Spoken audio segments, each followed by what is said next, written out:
تو ایک جگہ ہم کھڑے ہو گئے پیٹرول پمپ پر، ایک گاڑی آ کے رکی۔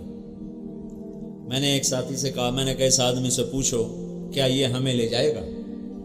تو ہمارا ایک دوست اس کے پاس گیا اور اس سے سلام دعا کے بعد کہتا ہے آپ کو حضرت آمنہ کی قبر معلوم ہے؟ کہا جی معلوم ہے، آپ ہمیں لے جا سکتے ہیں؟ کہا نہیں، لے کے نہیں جا سکتے، وہاں بعض اوقات پولیس ہوتی پھر وہ خراب کرتے، آپ تو مہمان ہیں، آپ کو تو کچھ نہیں کہیں گے، ہمیں خراب کرتے۔ پھر اس کو اللہ نے کیا سجائی، وہ کہنے لگا تمہارا نام کیا ہے؟ ان کا جی میرا نام سعید ہے۔ کہنے لگا اس کا؟ کہا جی اس کا سلمان۔ کہا اس کا افضل۔ میں گاڑی میں بیٹھا تھا اگلی سیٹ، کہنا وہ جو گاڑی میں بیٹھا اس کا نام کیا ہے؟ ان کا جی طارق جمیل۔ کہنے لگا یہ وہ طارق جمیل ہے جس کی کیسٹیں چلتی ہیں؟ کہا یہ وہی طارق جمیل۔ کہا اس کی کیسٹ تو ابھی بھی میری گاڑی میں لگی ہوئی۔ تو اس نے گاڑی بند کی، کہا اچھا پہ اللہ جانے، میں تنوں نال لے کے چلوں۔ وہ پاکستانی تھا، وہ وہاں اس نے اپنی گاڑی بند کی، ہمارے ساتھ جی میں آ کے بیٹھ گیا، اور پھر وہاں سے ہم کو 4 کلومیٹر سڑک پہ چلے 5، پھر اس نے سیدھے ہاتھ گاڑی کو اتارا اور ہمیں پہاڑوں کے اندر لے کر گیا، وہاں بغیر جاننے والے کے کوئی نہیں پہنچ سکتا، اندر چلتے کبھی یوں، پتھروں سے ٹکر، جھاڑیوں سے ٹکر، راستہ تو تھا نہیں، تو پہاڑوں کے اندر سے جانا تھا۔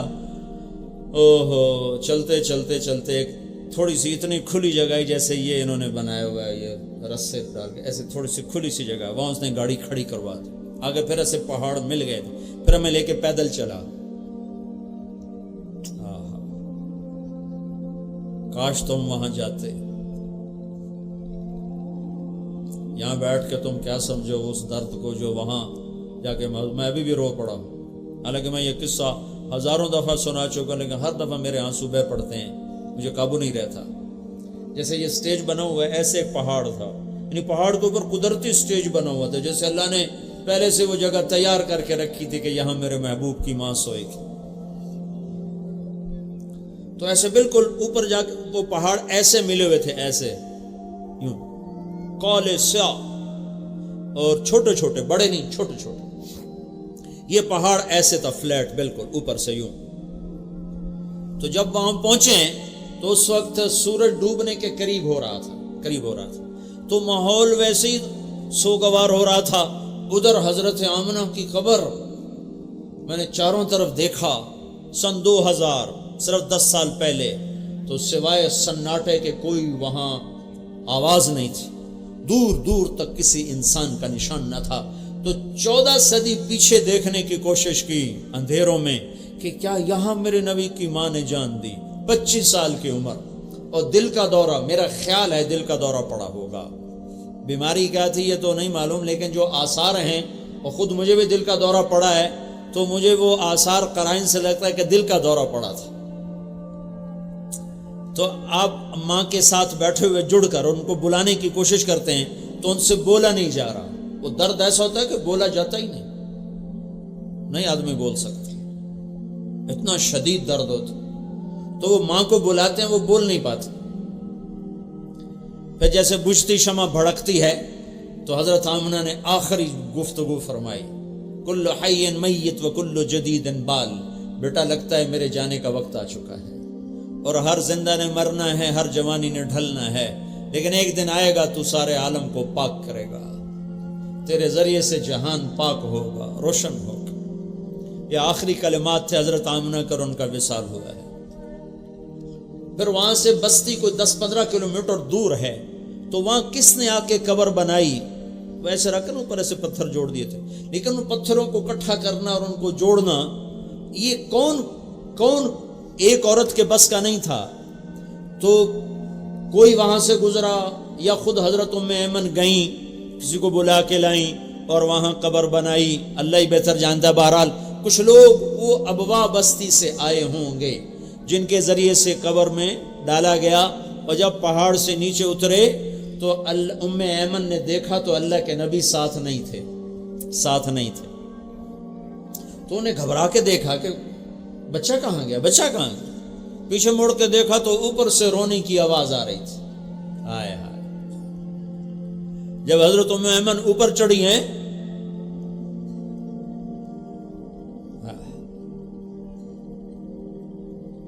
میں جب یہ قصہ بیان کرتا ہوں میں وہیں پہنچ جاتا ہوں۔ تو ماں کی قبر کو ایسے چمٹے ہوئے تھے، قبر کو سینے سے لگایا ہوا تھا ایسے اور یوں سر اوپر رکھا تھا یوں۔ جب ام ایمن قریب آئی ہیں تو سنا تو اللہ کے نبی کہہ رہے تھے اماں تجھے تو پتہ ہے نا تیرے سوا میرا کوئی بھی نہ تھا، تو بھی مجھے چھوڑ کے چلی گئی۔ واہ یا رسول اللہ، کیا غم اٹھائے، کیا دکھ دیکھے۔ آج اسی کی امت اسی کے سینے میں خنجر اتارتی ہے، اسی کے طریقوں کا مذاق اڑاتا ہے۔ اما تجھے تو خبر تھی تیرے سوا میرا کوئی نہیں، پھر تو مجھے چھوڑ کے کیوں چلی گئی؟ میں تیرے بغیر اب کیسے جاؤں گا؟ اللہ اللہ اللہ۔ ام ایمن نے کھینچا کہ اٹھو بیٹا، کہا نہیں مجھے چھوڑ دو۔ ان کو بھی ماں کہتے تھے کہ اماں مجھے چھوڑ دو، میں ماں کے بغیر کہیں نہیں جاؤں گا، بس مجھے ادھر ہی چھوڑ دو۔ انہوں نے زبردستی کھینچا اور مکے تک آنسو بہتے گئے، آنسو بہتے گئے۔ اس بات کے 57 سال گزر گئے اور اللہ کے نبی نے حج کیا آخری۔ تو جب آپ ماں کی قبر کے پاس پہنچے تو آپ کے ساتھ 70,000 حجاج تھے، اندازہ ہے میرا اندازہ۔ جب مدینے سے نکلے تھے تو 12,000 تھے، مکے پہنچے تو 1 لاکھ، عرفہ میں پہنچے تو 1.25 لاکھ، تو یہ 2 منزل پہلے کی بات ہے، تو تقریباً 60-70 ہزار کا مجمع تھا۔ اس مجمع کے رہنے کی جگہ ابوا کی بستی تھی جہاں کھلا میدان تھا، لیکن جب آپ ماں کی قبر پر پہنچے تو آپ نے سب سے کہا ادھر ہی سب قافلہ اتر جائے۔ سب کو وہاں تو 70 آدمیوں کے رہنے کے لیے مسئلہ بن جاتا ہے، میرے نبی نے 70,000 سے کہا ادھر ہی جہاں جگہ ملے بیٹھ جاؤ، خیمے لگا دو۔ اور خود اپنا خیمہ لگا کر پھر احرام باندھا ہوا تھا تو ماں کی قبر پر آئے اور اس کی چادر کی نا یوں گوٹھ بنا کر اور یوں اپنے ہاتھ یہاں رکھے گھٹنے اٹھا کے اور سر گھٹنوں میں ایسے دیا ایسے، اور جیسے چھوٹا بچہ گھٹنوں میں سر دے کے روتا ہے ایسے کئی گھنٹے دھوپ میں آپ ماں کی قبر پہ بیٹھ کے روتے رہے۔ ہاں ایک بات تو میں سنانا چاہتا تھا جس پر یہ سارا قصہ سنایا کہ پھر میرے نبی نے کہا کاش میری ماں ہوتی اور میں عشاء کی نماز کے لیے مصلی پہ کھڑا ہوتا، عشاء کی نماز کے لیے مصلی پہ کھڑا ہوتا اور میں سورۃ فاتحہ شروع کر چکا ہوتا اور ادھر سے میرے گھر کا دروازہ کھلتا اور میری ماں کہتی محمد، تو میں اس کی خاطر نماز توڑ دیتا تو میں کہتا جی اماں جی میں نماز بعد میں پڑھوں گا۔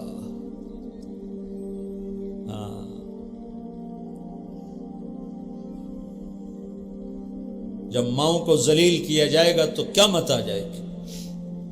میرے نبی سے پوچھا گیا یا رسول اللہ قیامت کب آئے گی؟ کہا یہ اللہ کو پتہ ہے۔ کہا یا رسول اللہ کو نشانی تو بتائیں۔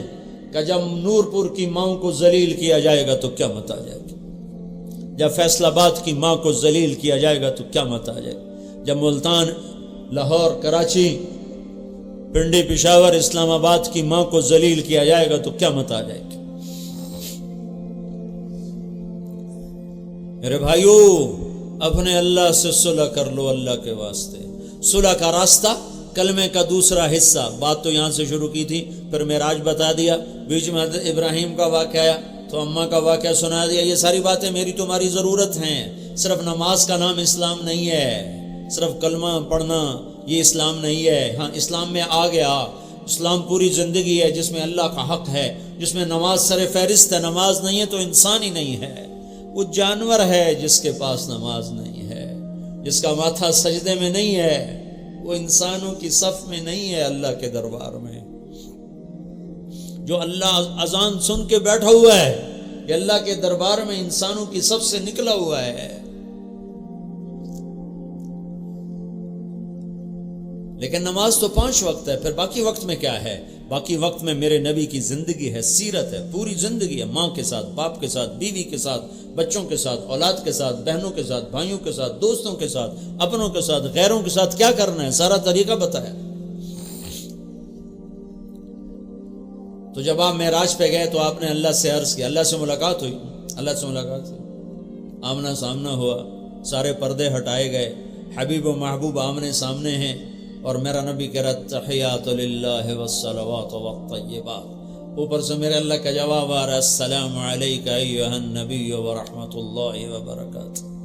تو یہاں اللہ سے سوال ہوتا ہے، یا اللہ اتخذت ابراہیم خلیلا وموسیٰ کلیما وألنت لداود الحدید وسخرت لسلیمان الریاح فأحییت لعیسی الموتى فماذا جعلت لی، یا اللہ آپ نے عیسیٰ علیہ السلام، آپ نے ابراہیم علیہ السلام کو خلیل بنایا اور موسیٰ علیہ السلام کو کلیم بنایا اور داؤد علیہ السلام کو لوہا نرم کر کے دیا اور سلیمان علیہ السلام کو ہوا تابع کر کے دی اور عیسیٰ علیہ السلام کو مردے زندہ کر کے دیے، فماذا جعلت لی، تو یا اللہ میرے لیے کیا ہے، میرے لیے کیا ہے، میرے لیے کیا ہے؟ تو اللہ تعالیٰ نے فرمایا اولیس قد اعطیتک افضل من ذلک کلہ، میرے محبوب تیرے لیے سب سے اعلیٰ چیز، سب سے اعلیٰ چیز کہ وہ کیا ہے کہ اللہ ذکرت الا ذکرت معی، نور پور والوں کو بتا دے قیامت تک تیرا میرا نام اکٹھا رہے گا، جدا نہیں ہو سکتا۔ اور یہ پیغام ہے دنیا کے کالے گوروں کو، بوڑھے جوانوں کو، جنہیں اللہ کو پانا ہے انہیں تمہیں پانا پڑے گا، جنہیں اللہ کو راضی کرنا ہے انہیں تیرا غلام بننا پڑے گا، انہیں تیرے سامنے جھکنا پڑے گا، تو میں ان کا ہوں ورنہ میں کسی کا نہیں ہوں۔ سارے عالم کے لیے پیغام رحمت، سارے عالم کے لیے پیغام امن، سارے عالم کے لیے کامیابیوں کے دروازے، صرف عرب کے لیے نہیں، پوری دنیا کے انسانوں کے لیے۔ بحر و بر پہ نبوت چھا گئی، عرش و فرش پر نبوت کی دھوم مچ گئی۔ آپ پیدا ہو رہے ہیں،